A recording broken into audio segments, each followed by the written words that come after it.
Good morning, Red Pill community. It's me, Dorothy Guyton, and I'm back speaking on manhood. Um, Many people may wonder, how is a woman qualified to speak on manhood? Well, not women only, but people in general are qualified to speak on things that they research, have a passion for, curious about, want better understanding of, and that's just what I'm doing. I happen to not be in the emotional state or bias towards manhood. I can just look at facts and what my research shows me without having that emotional component to it being a man.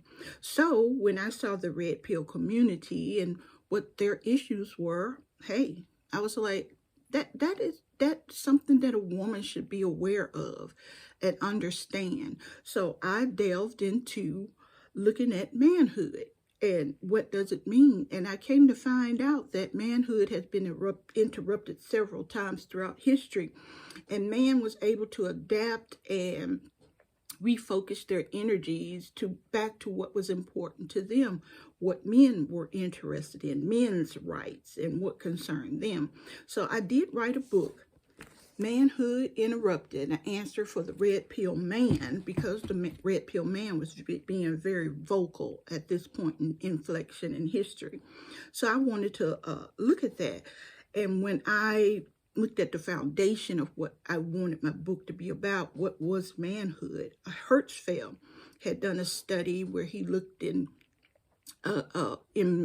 immersed himself within a culture, a tribe of people, and he came out with the dichotomy of being a good man versus being good at being a man. And he said, being a good man, a woman is a good woman, a man is a good man. That's just your values, your morals, and how you treat people. But being good at being a man took a little more effort and thought. And so David Gilmour bounced off of that and wrote a book about the 3 Ps. And in his book, Manhood in the Making, Cultural Concepts of Masculinity, he found that no matter what culture it was, what time period it was in history, there was 3 things that defined man, and that was to be a protector, provider, and procreator. And when I started doing my research, I came upon the 3 Ps through Brett McKay.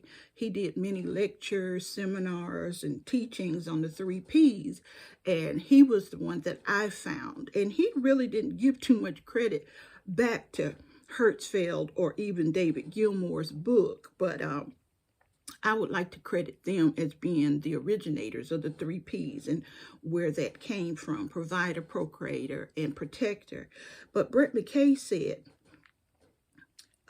failure to live the 3 Ps brings a man shame and diminishes a man's reputation and claim to manhood.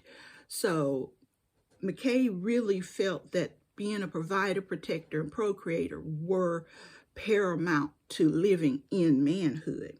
Now, Morpheus Manfred is, you can find him on Reddit, and he is the administrator of the Red Pill community. And in his interview, he said the end game of the Red Pill man is to understand women so man can stop being confused and frustrated by them. So that is what the red pill man wanted, to understand women and not be confused and frustrated by them. And I can understand there is a lot of confusion and frustration when dealing with women in relationship and even dealing with them outside of relationships, because, men and women are opposites.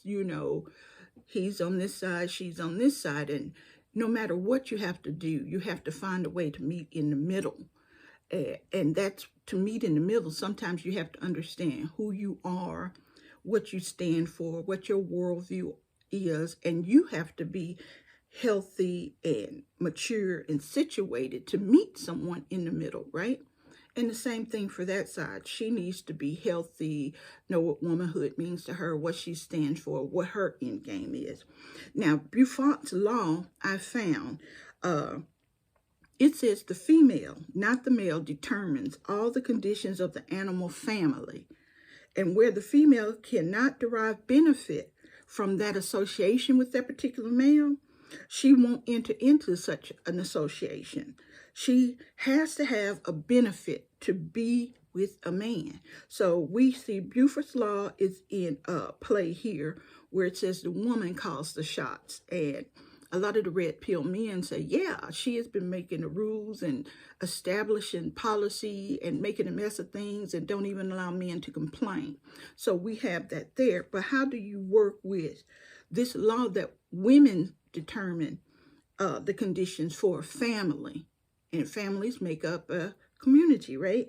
She's setting the pace for everything, and men are trying to understand them while they're doing this and saying women will not even look in our direction if it's not beneficial to them. So you have to find a way to work both of these and come to a place where you feel relevant, seen, accepted, not rejected. I read something, when you keep facing so much rejection, it wears on you, and especially in a personal sense.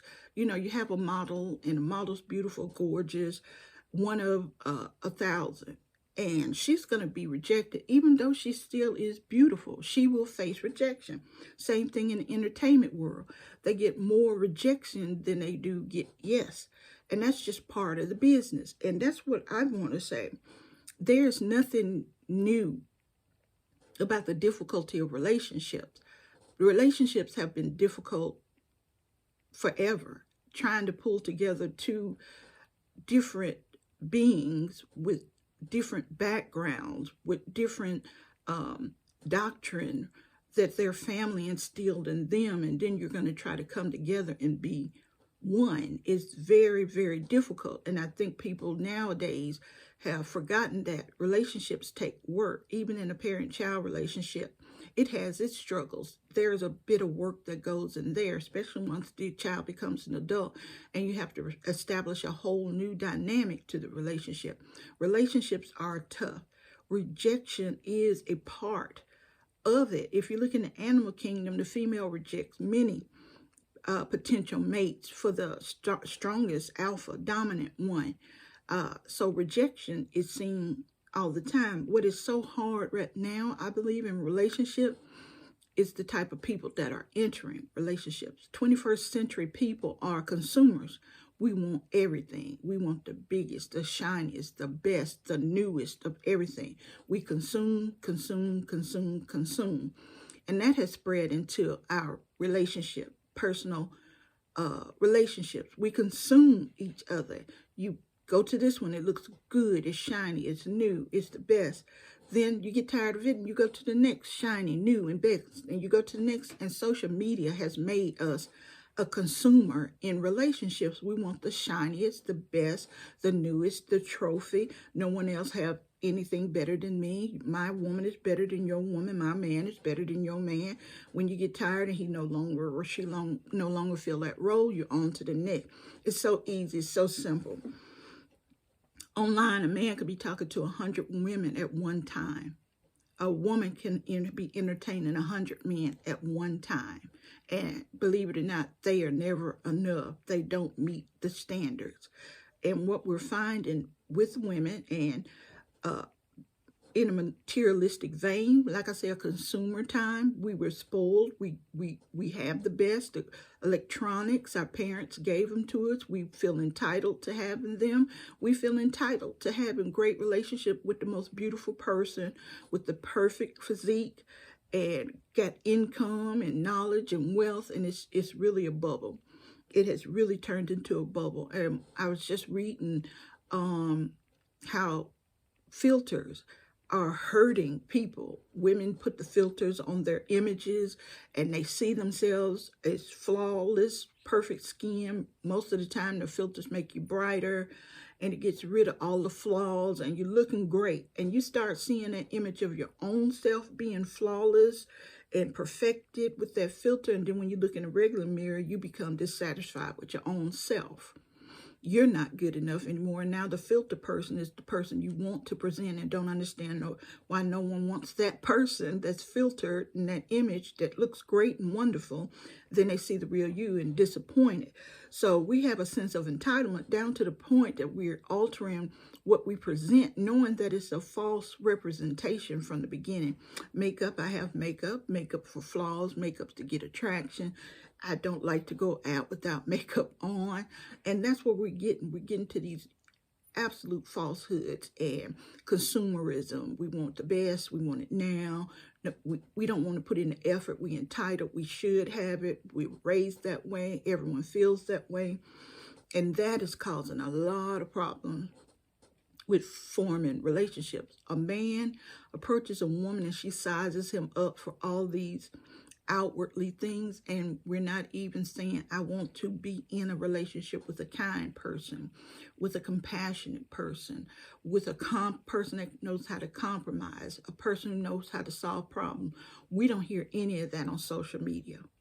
We hear he has a car, he has a job, he's making figures, he's fit, he looks good. And same thing for the woman. Want that trophy woman. Used to go hunting, and small game was never the big game. You wanted that trophy.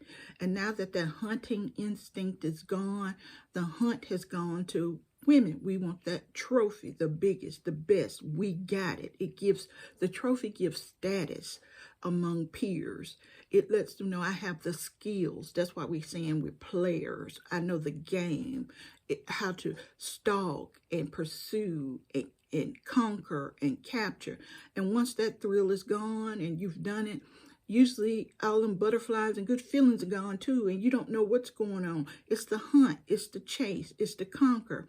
The hunter in men are not being satisfied the way it used to. So even though men are saying, I want to be in a relationship long term, and I'm not able to find a female and everything's going great, and then all of a sudden she don't want me anymore, it's changed.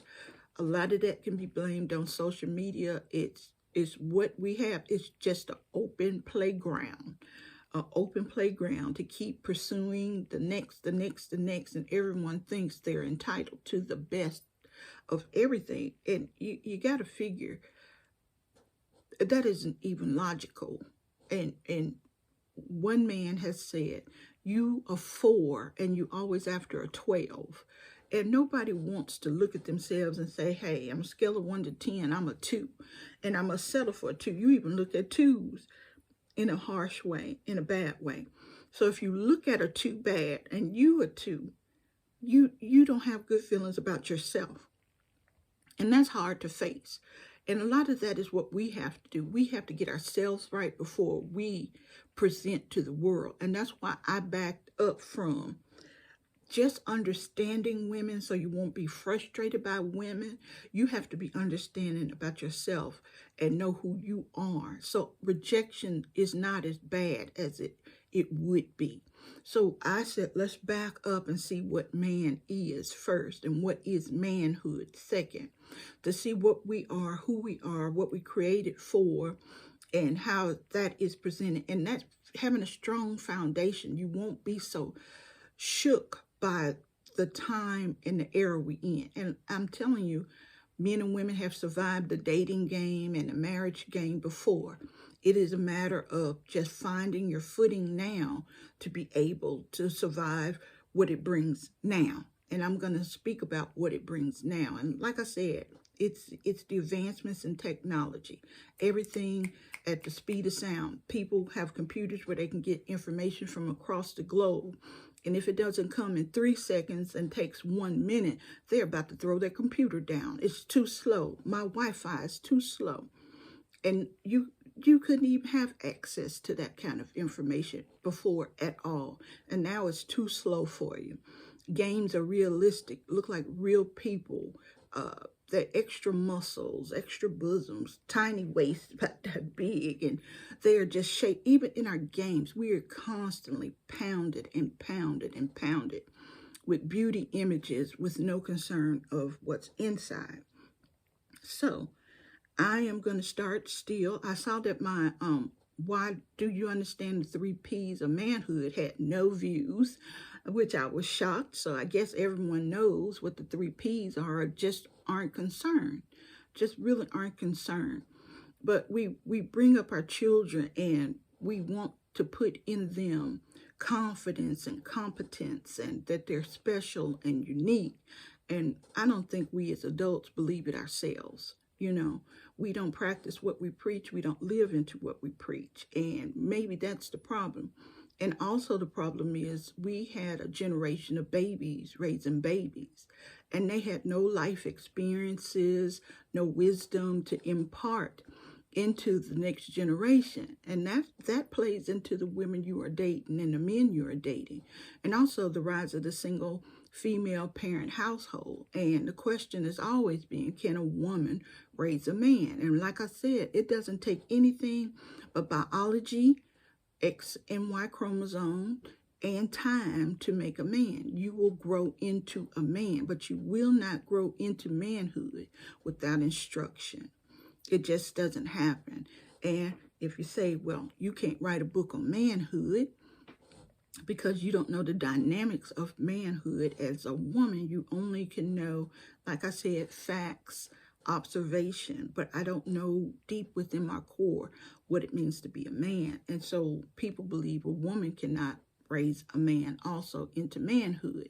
But I'm telling you, if we can learn foreign languages, we can learn all advanced math, we can learn all this coding that needs for computers. If we put in time and effort and make it purposeful, we can do anything. We are not limited. But like I said, it takes purposefulness. And I purposefully decided this topic and what I wanted to write on. If I was the single mother of a male child, I would purposefully do everything that I could to help initiate him and give him the right tools to enter manhood. And I don't think we paid much attention to that. So I backed back and decided to look at the 3 Ps, because we could only do what we can do with ourselves, and how we show up in the world. And that brings into us what we want and what our heart's desire. Even the Bible says a man's heart's desire. You check the heart's desire, and that's what he's constantly working towards. So men saying they want a relationship, you need to do your research, understanding, and what it takes to get that relationship. But I don't really think relationship is key, because you can get a mate. You can, but everybody says it's not what I want. So it's that list of what you want that may be causing the problems, or maybe where you're deficient in some areas that may be causing the problem. But I just wanted to write this to get the understanding that yes, there's messy women galore. Yes, there are messy men galore. So what are we going to do? To understand women, we have to understand ourselves. We have to understand ourselves as a man. And I keep saying we, I don't know why, because I'm not a man. But I am so immersed in this book that I feel it is really essential to understand manhood before you enter into any type of relationship with a woman. And that's what I'm saying. You probably don't have a good foundation. You're not well defined in who you are, and accept who you are, and know what brings to you. A beautiful woman doesn't add to you. She may add to your reputation. She may bring up your ego, but that has nothing to do with pouring into you. And you want a woman that pours into you, that supports you, that is a companion, that you want to go to tell your best things to and your worst things to. And I don't know if our vision is towards that when we look to who we want. So the provider, protector, and procreator. And it says, like I said, McKay said that a man is diminished if he fails to meet the 3 Ps. And no woman is going to want a diminished man. So to understand women is to know the Buffon's law, that she's determining the outcomes, the selection, and she's going to do that. It just is. And we have to begin there.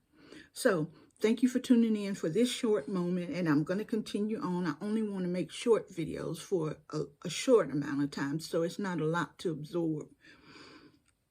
Like I said, you can visit me on Blogspot, Dorothy Guyton, blogspot.com, dorothyguyton.blogspot.com, on Twitter, In Defense of Women, the letter N, Defense, DEFENSE of Women, and on my Facebook page, Dorothy Guyton Author. I look forward to talking to you again.